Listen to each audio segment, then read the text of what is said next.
Crowdfunding Decoded. Getting working capital to grow your business doesn't have to be hard. Many companies these days turn to crowdfunding. A lot of these options will work for startup ventures, but there are details you should know. Let's look at the basics of crowdfunding. You can try a service like Kickstarter, but make sure you read the fine print. Many crowdfunding platforms make you give all of the funding back if you do not make your goal by the end of the campaign.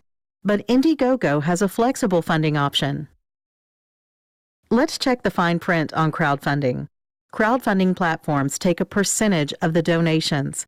These platforms generally push to have you deliver on your promises, so you'll have to actually manufacture a product or do anything else your business is supposed to be doing. Plus, donors can become weary of crowdfunding pitches. Which businesses do the best? Straightforward businesses may not do so well. Crowdfunding tends to work best when donors can personally connect with a product or service. These often are products not quite on the shelves yet or artistic endeavors. Standard widgets will not attract brand ambassadors. They probably won't get donors too fired up. Here are some decisions you need to make. How much do you need to ask for? What perks will you give? And for which donor levels? Also decide whether you're likely to succeed in being funded, as this determines if you want regular or flexible funding. You also need to decide on the length of your campaign. Get your donors fired up. You need to evoke emotions in your donors. The most effective feelings are urgency. They need to donate now.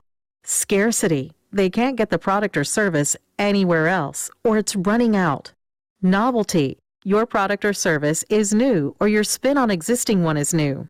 Or an intangible cool factor. Your product or service is cool and has cachet. Here are some campaign basics. Your pitch video must be great. Be courteous, always. Present any tangible evidence of your product or service so you don't look fly-by-night. And don't be greedy and ask for far more than you need. Some more campaign basics. Be gracious if your campaign fails. Your stretch goals should be a mix of readily attainable and pie in the sky. Line up your most significant and dependable donors before you even start. And always share your campaign on social media multiple times. Let's recap. Crowdfunding has nuances which help your campaign succeed. Not every product or service will work. Give donors the feeling they must donate to the campaign. Multiple perk levels adds complexity. Keep it simple. Don't get greedy or break your promises to your backers. Contact us today to learn more about Crowdfunding Decoded.